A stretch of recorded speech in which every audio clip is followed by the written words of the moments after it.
Overset skisnut Belgian. Enjoy Lynch's festival. I got idea, man. You take me for a walk under the sycamore tree,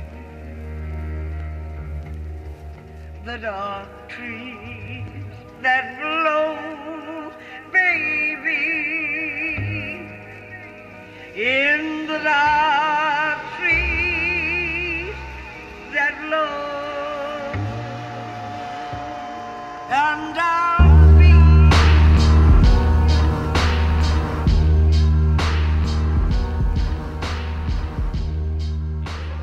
Welcome to this week's Twin Peaks Unwrapped. I'm your host, Bryon Kazaska. Beside me is Ben Durant. Hey, Ben, we're at the Twin Peaks Festival, live upstairs in the Roadhouse. Live? Yeah, we're live to tape. We're live in front of people. That's why we're live. We've never been live before. We're in front of a studio audience. Yes, that are going to participate in the podcast. We're going to have John Thorne. We're going to have Scott Ryan make an appearance, I'm sure. They've got things to say. Yeah, they have a lot of things to say. Very entertaining. Yeah, another divisive part. Oh, it is? Yeah, I think going into this, we have to remember next week could give us a payoff of some scenes that we weren't too keen on, which we'll talk about. This is what we said last week, too. But I will come out and say I wasn't too keen on the candy with the fly, but the payoff made me like it. Right, you like candy a lot more now. Now I do. Candy. So now I feel this episode could have a payoff next week that might change our minds. And that's great. Right. Yeah. So this is that being said, this is part 12, called Let's Rock. Yep. It aired on July 30th.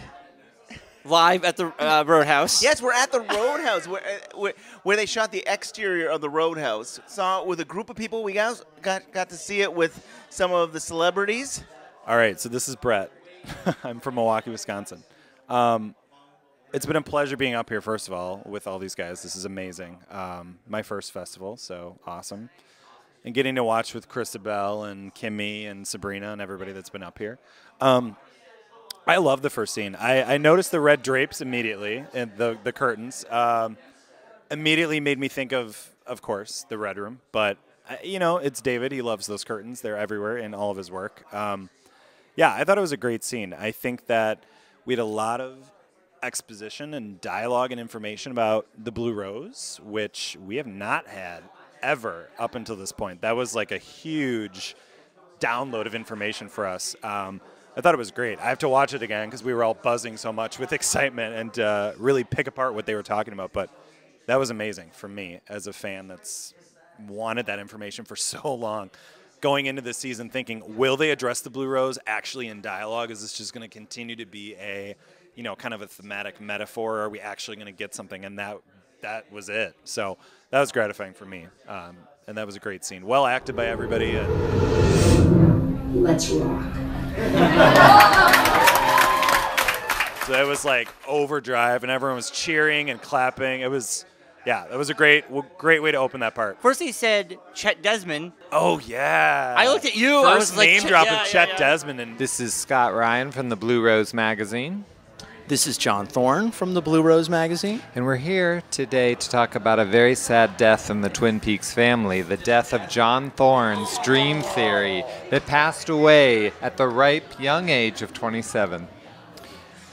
The dream theory did not die tonight. Oh, it's dead, my friend. Yes, I saw it. You're going to give me a chance to respond? I just wanted to say yes, sir, that it died.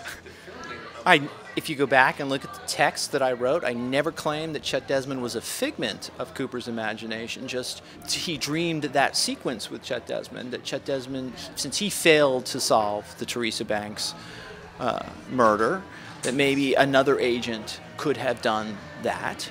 And whether Chet Desmond was real or an actual living being, either one was possible. You know what's cute about this is when someone... But you know what else? I'm going to tell you what else. Yeah, okay? yes. Yeah, tell me. I've elaborated. The dream theory, it could very well be wrong, and I'd be happy to admit that it's wrong. But I think Lynch is toying with ideas that come from the Hindu religion, from the idea of quantum physics, and the idea that there's an interconnectivity between everyone. And it's possible that what we learned tonight is that there's an interconnectivity between all of these agents that are part of this Blue Rose team. And it's real curious to me how Gordon Cole will look at Albert Rosenfield and almost communicate without words, as if they are the sum of their parts. Okay. That was really well put, but let's get back to the fact how the dream theory is dead, because for years you have said that Chet is a apparition of Cooper, that he is taking the place of him, not that he's a real person. We even had this argument in the Mark Frost How did thing. it die? Well, when they said that Chet worked on a Blue Rose case, Yeah, okay. which we saw. I mean, Right. we've now seen them, so Right.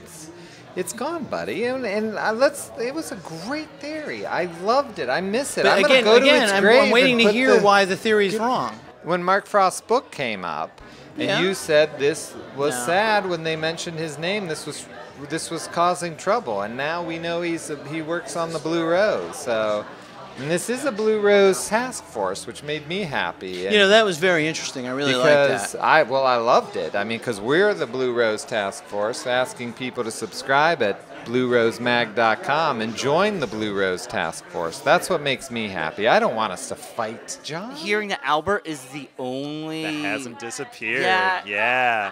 Well, unfortunately, confirming that Chet is still missing. But yeah, no, that was awesome. I love the history that, we're talking about in the 70s. You talk about Blue Book, which is what Major Briggs was part Yep. of. So it's interesting Absolutely. that we're tying Major Briggs, which kind of I always thought he was somehow connected to, especially with Wyndham Earl and stuff. It seemed like it was all connected. But it was Yep. cool to connect the Blue Book with the Blue Rose cases. I thought that was a nice touch. Yeah, I wasn't always sure that those were connected, but yeah, it's nice to know that they are. And I think that just in general, I think they've done a great job with Major Briggs overall this season. They've paid such, it was homage, I believe, to Don Davis. It's just been beautiful. So, yeah, I love what they've done. Is from Sabrina, from Peter, from San Jose. Can you talk about, we're going a little somber, warning, we're going a little somber.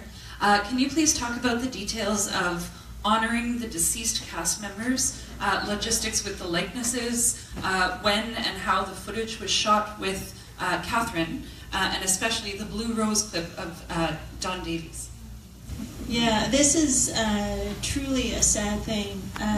As you know, David loves his actors. David loves the show in general, as do everybody, or it does everybody. He was insistent on having certain people in the show regardless. And I will say, I'll go on a positive note, although it's kind of a weird negative. With Miguel Ferrer, we didn't know at the time that he was ill. And he had a scheduling conflict where he wasn't able to work with us unless he could only work on the weekends and on certain days where we were off. And so David said, we have to have him. And we changed our whole schedule to make sure that he could work with us. And looking back at it now, David is just, he knew we had to have him. And at the time, I think we had a production meeting. The crew was going to kind of rebel because we had just shot up here in Washington. We were working 6-day weeks. We went down to LA and we planned, okay, we're now on 5 and we can kind of take a breather because it's very difficult to work 6-day weeks. And we had a production meeting and said, you know what, we're really sorry, but David wants Miguel, and David actually made the speech, so he says, I really want Miguel. Miguel is part of our show. We have to have him. And so we're going to have to work some Saturdays. I'm really sorry, but we want him. He's part of the family. And that's how it was for everybody. And now looking back, it's so great that we didn't say, okay, we're going to recast. I mean, people were saying that, crew people or whoever were saying, well, let's recast or do whatever. And it's like, no, this is Albert. We're not writing him out. We're not going to recast them. We have to have him. And look, it's just so great that we did. So I think With Catherine, we were very lucky to have her. I really don't want to go into her whole thing. It's, I think, a little personal. But she, wanted to do it, and we're so grateful, again, that we were able to do that. And all the people who have passed away, who are seen, we did talk to their families to make sure everything would be good and allow us to do that. So we wanted to honor them. We had to make sure that they were in the show. And actually, Showtime gave a special dispensation, because usually they don't have anyone in memory of. And so one of the first things that we did in terms of negotiation was say, we need to say the credits in memory of.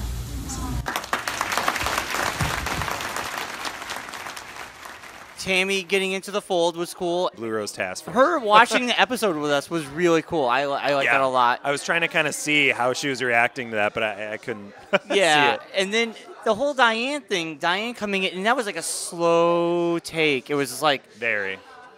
Have a drink, sit down. And that whole scene was very methodically paced. Yeah. Very slow. Are they just keeping her, getting her closer and closer? I think they're luring her in. Yeah, I think so too. I actually thought those coordinates where like she was, in the previous episode, a couple episodes ago, that she was overlooking the coordinates. I thought maybe that it was fake coordinates. I thought that maybe Cole and Albert, I think I knew the coordinates were real, but I think that it seemed like Albert and Cole were setting her up almost, or they were talking about a cat on a hot tin roof, and very speaking in code and just watching what she was doing in that moment. Yeah. They know something's up, obviously. And I'm still so perplexed by what is she purposefully helping Evo Cooper? Does she know that she's helping Evo Cooper? It's been very confusing to see what's happening with Laura Dern. All I know is I wish every single person in the world was watching with us when we all shrieked and screamed when you see Twin Peaks on the Yes. You should have heard it in the Roadhouse. That was awesome. I think that what made it really special. Yeah. We saw the words Twin Peaks finally on the map. In Twin Peaks. Yeah. We were in the Roadhouse. We saw just cool stuff like that. So we already talked about the title was "Let's Rock." Yes. I of course thought this was going to be the part that Cooper was going to wake up. He's like, oh, it's back to "Let's Rock" was when in the dream sequence you had the little man say "Let's rock," and of course in Fire Walk With Me it's backwards on the car, Chet's car. So I'm like, oh, good. This is going to be the part that Cooper wakes up, and we get Diane instead being initiated into the Blue Rose Task Force, and she's the one that says, "Let's rock." It's like, I don't know. I so much want Cooper to wake up. Roles have been reversed.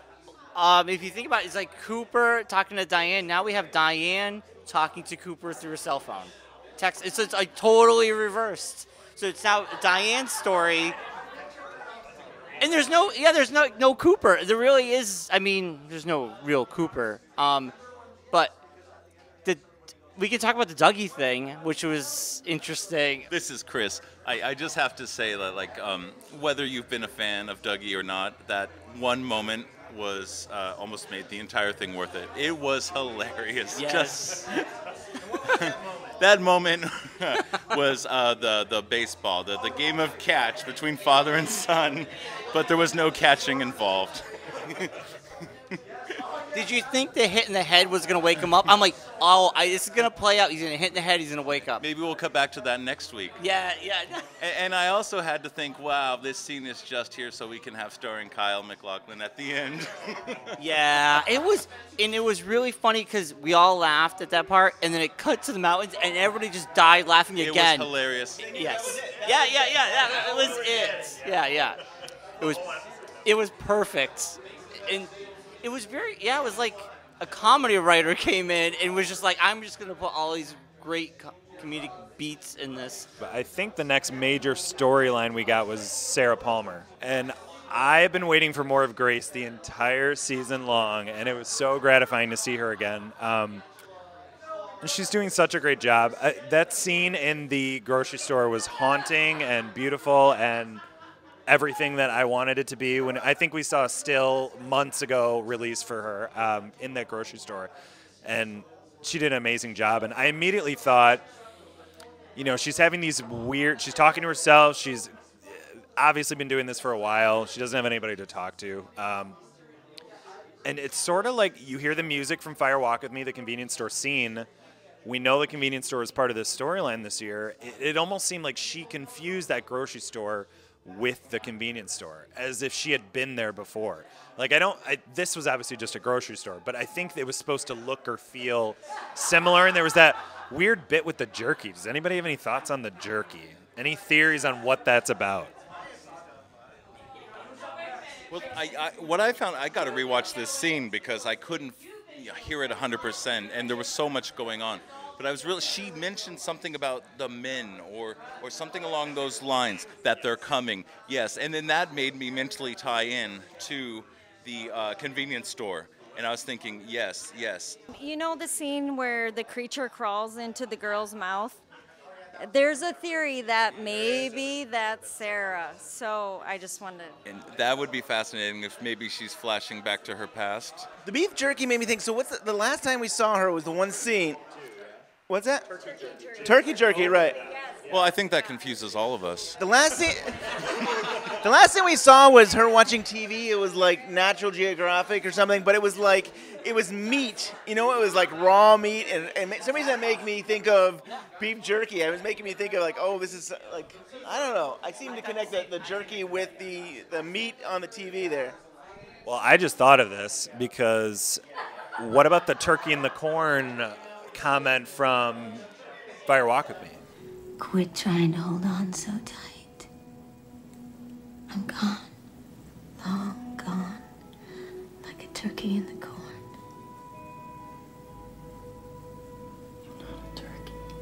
There's a slight correlation. I'm sure it will probably not amount to an actual connection, but it's the same thematic stuff with David that he tends to bring up and bring back up. But Sarah knows a lot, and that's all I know. And I'm excited to see what she has to tell us all.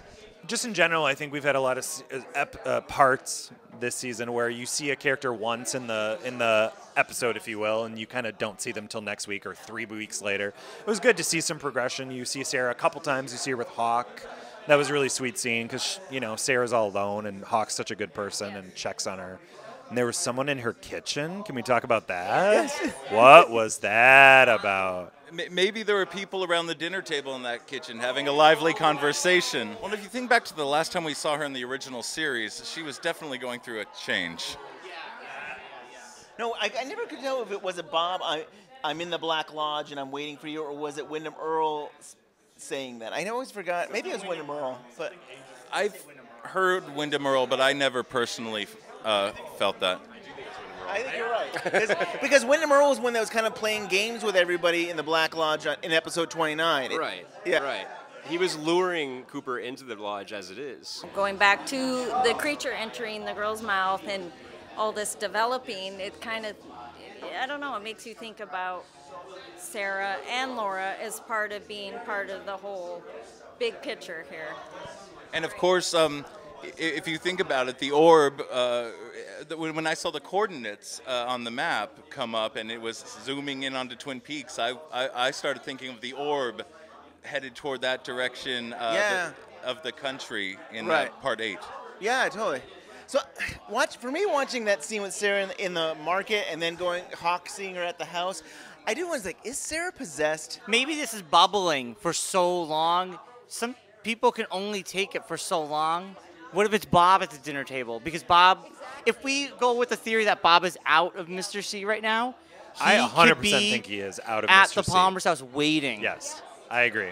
It is terrifying. I know, it gives me chills. Just think about but we saw him being taken out. I don't think he was put back in. I think he is out. Yes. Out. And I think they're trying to do respect to Frank. So I think that's a really good point because you can't show Frank in the kitchen, of course. So, yeah, I think that's a great theory. I think that very well could be what's happening. It could be the woodsman or the Bob. One of those. Or everybody. Or everybody. The new convenience store is in Sarah's kitchen. Oh, because Pain and Sorrow is just like thriving. Well, and it's like it's literally her life. Tell us your audition experience for the show, and if you even knew what you were auditioning for. I knew that, she had said that we will return in 25 years. And I was already an actor, and I was kind of established in the state. And, me and my actor buddies, we were always talking, in like 7 years they're going to do Twin Peaks. I was like, once it started getting announcing, I directed my agent. I'll do anything, but I'm like, no, we're going to find this show. And, it went around and went around and went around. And then finally auditions started coming up. And I had to sign a non-disclosure agreement before the auditions even came. And, there's shows going on in Washington and the Pacific Northwest. It was, Grimm and Damages and Z Nation, which I was a big part of. And I know what those shows are. But the mystery show being filmed in North Bend that I have to sign a non-disclosure. I knew it wasn't going to be pornography. And I worked harder for this audition than I'd ever worked on anything in my life. I come in, you'll see some of the pictures. Again, you go through my history on the social media, but I repost them quite oftenly now. And stopped in at Tweed's on my way to, I believe it was in Bellevue where the actual audition was, or somewhere around there, and drank myself 5 cups of coffee, and I don't need stimulants. I'm hyper as it is. But I came in and I was wired. And I was excited and I was on. And David wasn't there, no one that I recognized was there. Just, 2, nice casting ladies, and I know how to charm the casting ladies. And they basically asked me about my experience on Z Nation. And I showed them, my zombie impersonations, and I made them laugh for about 20 minutes. And at the end they said, well, I'm going to put a big red star next to your name. And I was like, no one has ever told me that in my life. And that felt pretty good. 3 weeks later, all sorts of more secretive paperwork starts coming in. And here I am now. I feel like Diane is very clued in, just like Cole is, to these weird happenings. She senses, I don't know if she sees, but senses something is off with Cooper when she sees Mr. C. And she, I think, very clearly saw the woodsman kill Hastings in the last part, but then kind of covered it up and said, I saw him leaving, but I didn't see him going in. It's like, well, we saw you see him going to the car. Yeah. So she has some sort of sensory of awareness of this also. This is sort of unrelated to this episode, but we heard Richard and Linda mention, and we now know Richard is maybe Mr. C's son with Audrey. I guess we don't know for sure. Evil Cooper's son with Audrey. Is Linda maybe her daughter with Evil Cooper as well? Maybe there's 2 of his, 2 birds, 1 stone, or, whatever's going on.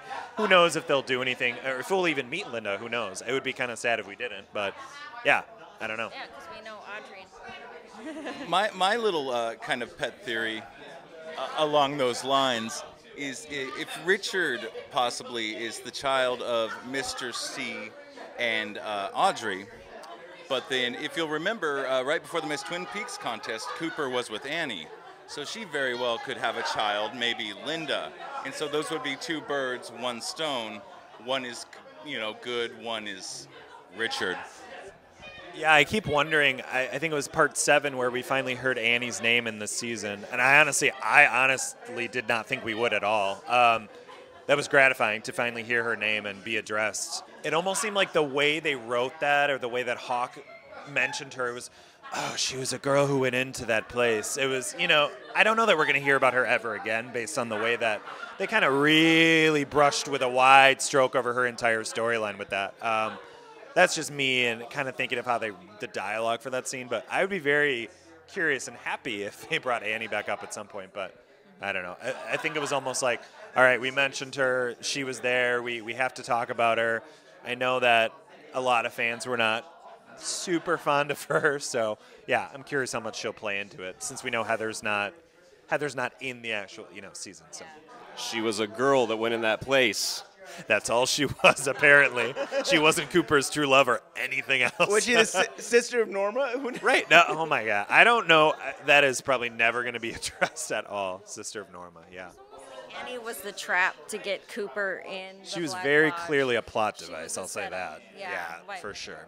A very pretty plot device. But I think it should have been Audrey that was in the Black Lodge, Absolutely. and they would have had to deal with that. it would have been such a different story. Is it time to talk about Audrey since we just brought this up? Yes. Is it time? We have to, because everybody should have heard people flipping out in that Roadhouse room.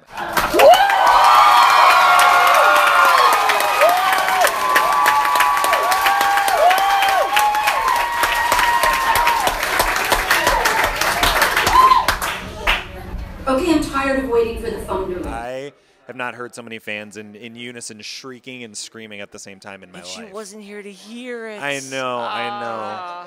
Sabrina said, I talked to Sabrina at the very end before she left, and she said she really wanted Sherilyn to come because Sabrina, of course, knows that Audrey is going to be in part 12. But yeah, it would have been great for her to hear everybody. So happy to see her finally. And that shot it was probably not intentional, but the shot of her was such this, you see her instantly, and then there's this long pan to see who she's talking to. We needed that time to shriek and scream for like 30 seconds. I mean, I was very appreciative of the long pan. David Lynch really knew where the beats were, and that was exactly. perfect. Yes. It was deliberate. And it was like a painting. It Evan did. brought It absolutely did look like a painting. Yeah, it was beautiful. And I'm like, is she going to be reprimanding somebody? Is she going to be talking to somebody? Did it somebody? not sort of look like it could be in the Great Northern, potentially? Yes. I don't think it was supposed to be, but it gives you that feeling at the very beginning of it's a wooded room, and she's there. Who is she talking to? Yeah, no. Definitely. The scene, it goes all over the place. All over the place. Amazingly acted. Yes. Her By best. both. Clark Middleton was hilarious numerous times. So let's talk about the scene, and then we have theories about the scene. As soon as we found out who Richard was, we've been dying to know who's the father. That's all I have to say. And have we confirmed who the mother is? Technically, Audrey, technically no. Technically no. I would assume Audrey as well. And Mr. C was in the hospital. I was going to say, do we remember that weird little info drop back in part 7? Doc Hayward says, I think he was visiting Audrey Horne, who had that horrible accident. And I immediately was like, she was in a coma. Oh, no, please don't go there. And I think they just went there. We don't know for sure, but I think that's where they went. Because obviously Richard's a very evil person. So. Very evil. So Ben Horne does say he doesn't have a father, or we didn't know of a father. So then we assume then that means that it has to be a woman that gave that his child. If he's the grandfather, that means it's got to be a daughter that had his grandson. So of course we would assume it's Audrey, but he does have another daughter technically. I mean, he has Donna Hayward. Yeah, but isn't he Richard Horne in the credits, right? Right. So it's probably Audrey's son. I was really wanting Ben to talk about Audrey in that scene. It was such a beautiful scene, by the way. We didn't talk about it. That Richard Beamer scene was great. Yeah, I was just going to say Sylvia wouldn't be grandma if it was Donna's. Very correct. I do honestly think it's Audrey. I don't know why they're stretching this out and they haven't confirmed it. Is a little puzzling. So that scene was such a blur because we were freaking out that Sherilyn was on screen, but she's looking for Billy. So was Bing, David Lynch's son, part 7. I think it was 7. Diner, with Shelley and So that was the second time we've heard Billy now. I believe they said Billy's been missing for a couple days. And that would have been exactly, part 7 was also after, I believe, it's the end of part 7 that scene happens, the very end, because it ends in the diner, over the credits.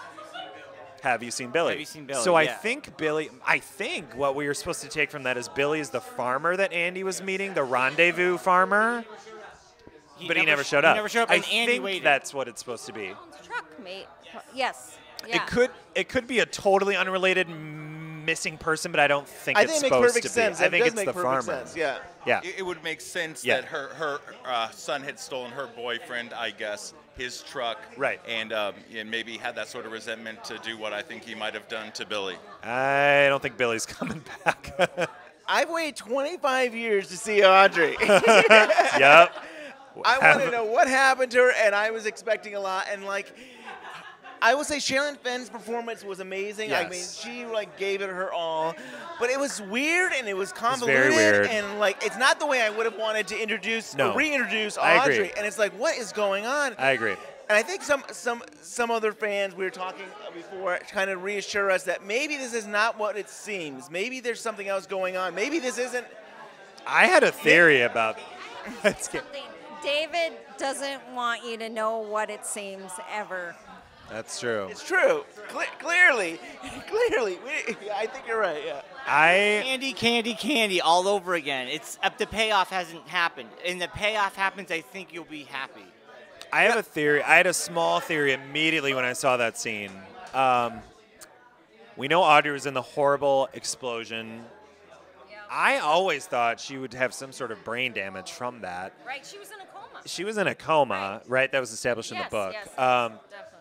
It's very possible that this is some sort of delusion or mental issue going on. I mean, she didn't seem affected in how she was speaking and moving and acting, but I mean, that can really mess with your head when those kind of things happen. So I think a Billy is real because we've heard him referenced by Bing or David Lynch's son in that scene, but very weird surrealism in that And scene. we've got Ben and Sylvia taking this nightmare with Richard in, and neither of them are like, call his mother.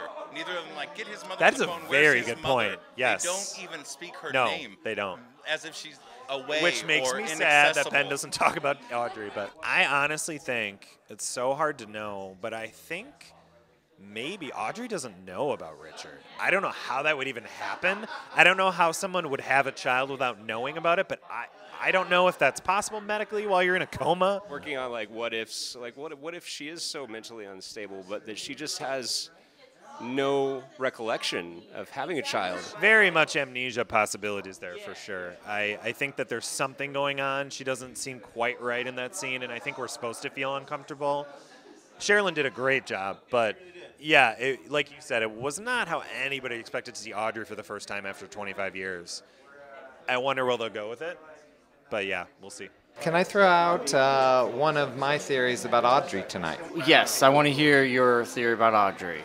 So I say what we saw was Invitation to Love. I think Audrey was on Invitation to Love, and we just saw it. It's a show based. No. It was part of the episode. It's based on Twin Peaks. That's why she said Audrey, and that's why they said Roadhouse. But it was basically a soap. Yes. And everybody was cheating on everyone, and there were prenups. It was all the things that happened in Invitation to Love. It was just a newer version. Spencer's theory about the Audrey scene, and again, I want to credit Spencer, is that scene was a play acting scene with Audrey and a potential therapist, that Audrey is in some sort of rehabilitation, that she's got a psychological issue, and that her therapist, that guy, was working through a scenario with her, humoring her, trying to guide her. There's a contract that's mentioned at some point, which doesn't seem to be a marriage contract, but something else. Again, when Spencer said that, it seemed to make that scene more important to me. I think that's certainly an idea, and I actually don't seriously believe that it's Invitation to Love, but I think it's a cool idea because it was so soapy, and I was like, this could be, and we do know that Lynch's plan for Audrey was that she went on to be an actress because Mulholland Drive was supposed to be Audrey Goes to Hollywood. Wow, you really think you're going to... So... Do you think that still relevant, though, that idea? That... But Audrey, it's a thought. His thought was that Audrey becomes an actress. Okay. So I'm just saying she could become an actress. This is not a theory that I would write up in the Blue Rose, but for the Twin Peaks Unwrapped podcast, it's good enough. It's good enough. Yeah, you know what I'm saying? Moments after watching it at the Roadhouse while we're drunk, and you know what I mean? And when I'm high on Sparkle, I mean, come on, sounds like the greatest theory ever. Anything the Blue Rose magazine doesn't want, we'll take.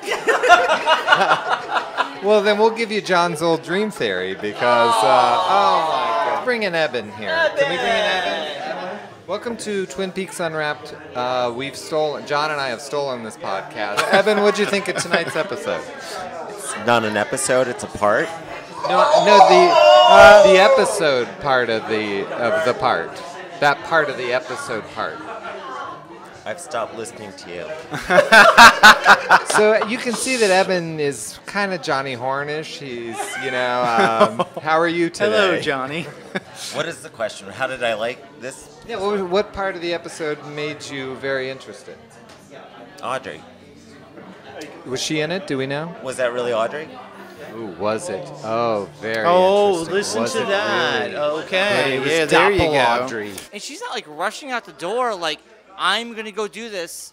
It's been 2 days. It just seems weird that why would you make such a presentation about going to find someone. Going to the Roadhouse. And not even go do it yourself. No, she didn't go. That's weird. To me, that's a clue to say. Very weird. Maybe she's reliving something, or she's just working something out. Like it's like a circle in her head that cycles through and cycles through. You don't know that Audrey didn't have brain. I mean, she comes out of. They don't show her She coming out of very the easily coma. could have brain damage. Easily, yes, very true. After She that. looks great, but she could have some brain damage for sure. It's funny how Audrey says something about, like, she doesn't feel comfortable going by herself. And it's like, what are you talking about? Audrey's a very strong woman. She could have done this by herself. I noticed that too. Isn't that like, yes. that's not Audrey. Did anybody else want her to say, I'm Audrey Horne and I get what I want? Yeah. Next one is for Christabel from Peter from San Jose. Krista, how did you meet David, and what is it like to not only be directed by him, but to act with him? Acting alongside and being directed by, it's kind of, after all these years, it's just like, hey, that's my pal David. He's doing his thing. He's really good at this. He's really great at doing this, and I'm so happy to just be in this space. And then sometimes I'm like, oh, I'm in it too. Wow, okay. I'm just kind of taking in the moment and kind of overwhelmed by the moment, and then reminded that I'm on. Then it's time to go. It's time to do my thing. And David's just there to hold space and be compassionate and considerate and let you know that you're supposed to be there. And there's this beautiful thing that you get to be a part of, and then you just so naturally want to give heart and soul.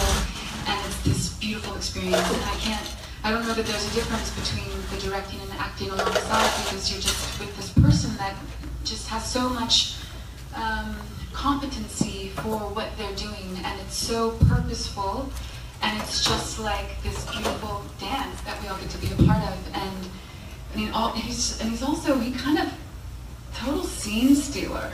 Like, I'm like, damn, how do you get to do everything? Like, you just. So Jerry gets out of the woods. Oh my God. And that's where we left him, right? He was out of the woods, but that was it. He was talking to his foot, and he was like, I've been here before, and now he's finally gotten out of the woods. I mean, we've got Dr. Amp doing his... Yeah, it seemed that like was the weakest part of the episode. It didn't bother me, but it seemed like it was just a continuing... It was almost like repeating the same thing. It was definitely repeated footage. I had noticed their clothes were the same. Nadine's especially was the same as part. You see her for the first time in 5. Yeah. Same exact blouse that she had on in 5. So I think it's just extended cuts of the same footage. They filmed Russ doing like 10 speeches so that they could just cut it in wherever they wanted, just in the same location all day long. It was great. How Russ's speeches are fitting for the times. Right Yes, now. yes, It's yes. right I think why everybody cheered at the end made it very good. So we're back in Lynch's hotel, and he's got a woman with him. That was scene she was not? great. I don't know how to say her name, but she was a Bond girl or actress. That woman, that actress. She's Really? like a famous Bond. I haven't watched the latest ones, but she's one of the Bond newer girls. Bond girls. One of the new Bond girls from the last couple of years. Yeah, yeah. She played it perfectly, though. She was great comic timing.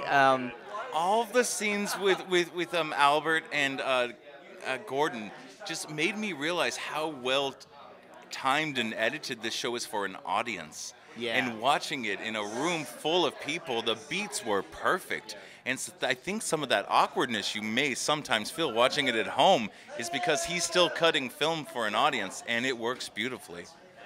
I have two things to say about that. First of all, are we allowed to say that David was watching with us, technically? Are we going to talk about that? I think he hit play at the same time. He plays with our expectations and subverts them constantly. And it was so obvious in this episode to me, as thinking of this in kind of a meta level, that we had such an awesome Cooper-focused build-up last part with the candy and the Mitchums, the cherry pie scene. He says it. He's repeating the dialogue, but he says it in the cadence that's very Cooper, normal Cooper. And you think, oh my God, he's finally going to wake up in the next part. And you literally have him on for 2 seconds with a baseball being thrown at his face. I mean, that is David Lynch saying, you're going to have to be patient because I'm going to do this the way I want to do it, and you're going to have to love it or not. The slow burn, David Lynch with the slow burn. I enjoy the whole slow build up overall. And we'll come, one long movie. I just want to say, because Miguel, of course, is not with us any longer, and it makes me so sad, he has the best comedic timing of anybody. I mean, he in the scene with the French woman was hysterical from top to bottom. Yep. So much of that was Miguel just reacting to what David and her were doing and having no dialogue, essentially, and made the whole scene worth everything. I miss Miguel every time we see him, and he's just such a treasure. It's sort of like Albert. a farewell for him. It really is. So this next one is for Amy Shields from Casey from Crockett, California. Yes.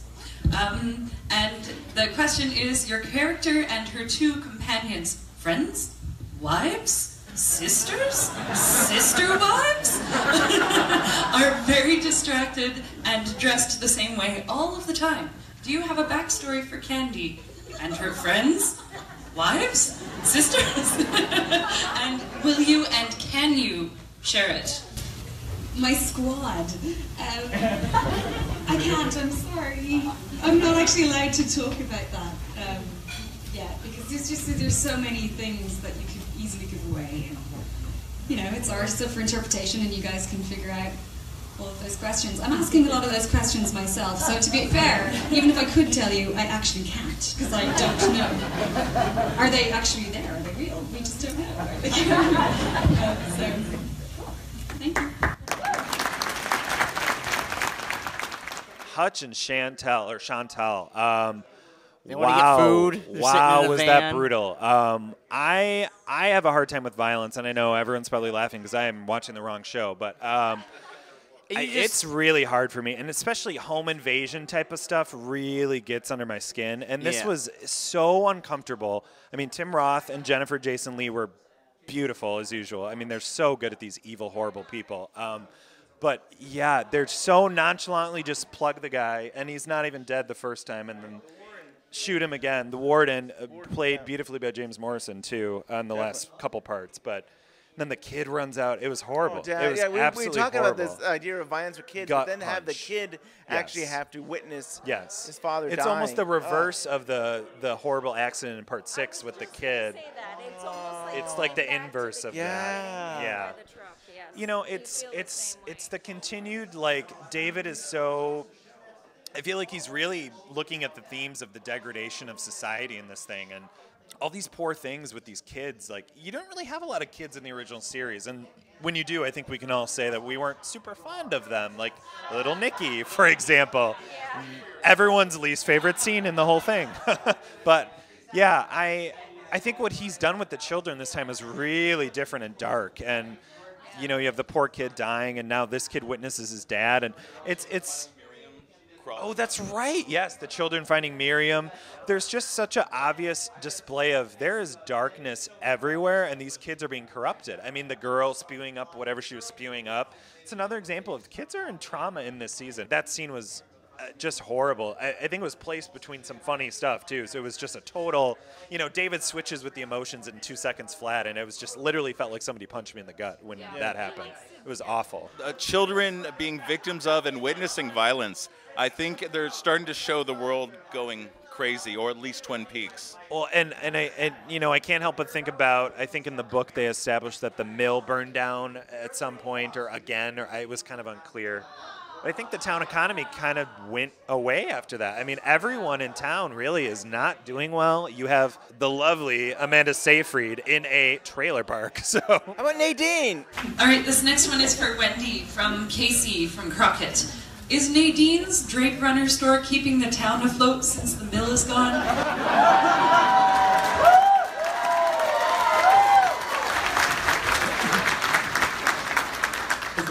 Maybe. I don't know. It's so funny. I wasn't really completely sure that I was going to be doing it again until someone sent me a picture of the front of the store and said, Wendy, I think you must be in this show. And I thought it was so cool because, you know, now Nadine has a sense of humor. Because the title of the store is Run Silent, Run Drink. So, anyway, that would be nice to think that one in. Thank you. Who did you say? That's Casey. Casey? Yeah, Casey Hoffman. Thank you, Casey. Thank you. I just wanted to say thank you so much. You know, we were talking about this earlier, and you're the ones who did this. You did this. It's the truth. It's you guys. Showtime put up the money. God bless them. David makes his art. Thank you. He takes us on the ride, and you guys are the ones who did it. And all this time, you have done this. I mean, maybe it wasn't last year, but one of the questions was, do you think Twin Peaks will the question of, will it still be relevant all this time later? And this is before any of us saw this amazing thing that's happened. But I asked this whole audience for a show of hands, how many came to Twin Peaks in the last, say, 10 years or more recent than that? Are new to it? How many people? So, later in the, look at this show of hands, and it's like this is just, okay, in the last 15 years, I rest my case. The audience is built in, and Showtime knows this. And so it's you guys insisting on keeping it alive. So, from the bottom of our hearts, thank you, and I hope you continue to enjoy. I think we've covered the part 12, but I'd love to go, if anybody wants to talk, I'd love to talk about how you guys felt about Twin Peaks, or even about the festival. I have something to say. So my name is Ben. I'm Beano on Twitter, a.k.a. First of all, I've just been having the best time at the Twin Peaks Fest. This is my second festival, and it's just been incredible to be here in Twin Peaks and to be able to be in the Roadhouse and to watch an episode, a new episode of Twin Peaks was just a once in a lifetime experience. Maybe we'll get to do it again. I don't know, but I mean, when we started watching it, my eyes filled with tears, and to be surrounded with some of the coolest fans, it was just amazing, and the celebrities and everybody that's there. It's just been, I've had the time of my life, and I love you, Ben and Bryon. This is my favorite show. It's been awesome to see you guys here and to You're get the to know first you. one we met? That's right, at the car rental place We were at renting SeaTac. a car, and he's like, I recognize your voices. Are you Ben and Bryon? And we're like, we are. And we're renting a car, and it's midnight, but it was great because you were like, I will talk to you later. Yes. And then we just drove off. And I'm going to tell you how much I love you constantly throughout the festival. I just want to say, this is my first Twin Peaks Festival ever. I don't know if these guys even know that, but this is my first one. I've talked to Brad and Spencer, who some of them are, the infamous Peaks Fest people. But yeah, this is my first time actually going to the festival, and I have had the time of my life up here. I thought, I'll do it. I've wanted to do it for a while. I have the money to do it. Let's do it. And I'm like, will I come back? I don't know. We'll see how it goes. How could I not come back after this? This is the best weekend ever that I can think of in my recent life by far. And you guys, I don't know if you remember this, you helped me take pictures in front of the diner. I think it was last night. Was that cool? They were the nicest guys ever in person, helping me get embarrassing selfies in front of the Double R at night. So, of course, I needed the diner at night because of the scene from 11, you know. I think Twin Peaks fans are the coolest. Like, I think we just, we see each other and say, hey, how you doing? And we just help each other out, and we talk. And with the We're greatest huge, lovable nerds, all of us. I can't even express how glad I am I came to this fest. I have wanted to come since the very early days. I'm one of the original run fans, and it's always been in the back of my head, and this year I knew it was going to be special, and I'm so glad I did it. And even as a first-timer, everyone's so welcoming, and it really is like a family. All the things you hear about this festival are true. And if you're thinking about it, I highly recommend, Literally don't hesitate for a second. Do it. You will have the time of your life. We saw a new episode of Twin Peaks at the Twin Peaks Festival in the Roadhouse. Sabrina's right there, Krista, Kimmy, John Piricello.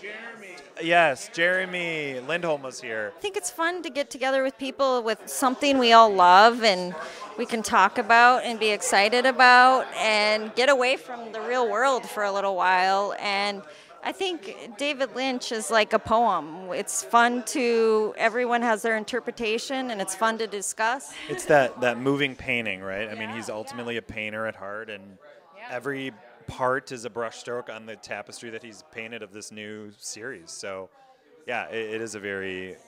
Well, and to think about, I have not watched a show in this long that has made me think this hard again and to make me theorize again. And there's not a lot of TV out there that gets your brain working this hard so quickly. And every single week it's working harder and harder to try to figure out what's going on. So it's a beautiful thing. It is a beautiful thing. Thank you guys for having us be on the podcast. We love the show. It was awesome to see you in Twin Peaks. We're all in Twin Peaks together. Isn't this nice? We're in Twin Peaks together. It's great. It's been a great festival. Amazing. Particularly because Ben and Bryon have been here. We're all here. It's been amazing because we're all It wouldn't be the same without you here, John. Yeah, Come on. yeah. The Godfather of The Twin Peaks. Godfather of Twin Peaks. Come on.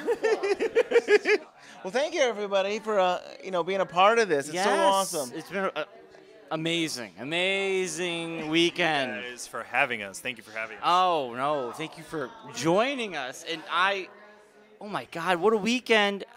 I don't want it to end. I'm still processing. It's like, what? We went to the Palmer House, and we went to Renette's Bridge, and we went to, of course, the Double R Diner, and we hang out with all these celebrities, and it's like, it's just like...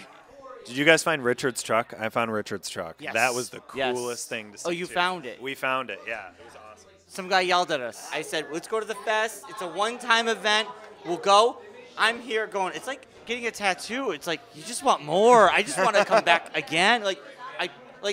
They should give a tattoo every year. I would get one every year, and I want to come back. I plan to come back. So everybody that's not thinking they're going to go, you have to go. You'll have the time of your life. And you'll want to come back. I honestly think one of the funnest, I can't say funnest because it's not a word, one of the most fun things that happened today, Josh has taken us on a locations tour. We found the spot where Jerry says, I am not your foot. And everybody reenacted that. It was the coolest thing. Everyone's, we're all huge nerds, but it was awesome to see that. So that is awesome. And for me, I've wanted to go for 25 years. I've wanted to go to this fest, and for me, it was always like, oh, I want to see the falls. I want to see this. And as I'm older now, 25 years later, I was like, I want to see Ben, and I want to see all the fans, and I want to do what we're doing right now, just talking about it. And so for me, I think I still love everything else, the locations and stuff. But as I'm older, it means so much more to me that the people and that people I get to hang out with. So it's been so much. Yeah. How will any of us ever forget watching part 12? We'll always remember what part it was too. Years from now, with the cast, with all of us, all of our loving fandom here with us in that Roadhouse room. Like, you'll never forget that moment. So, yeah, it was incredible. Let's rock. Let's rock. Thank you, everyone. We're going to end with Christabel singing Polish poem. Yes, the Polish poem. She sang it live. It was beautiful, amazing, and we'll end it there.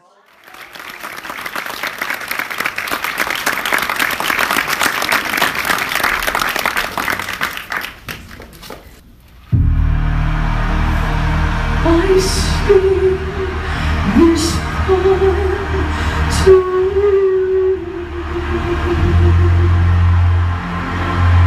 On the other side, I see.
dream of an innocent child.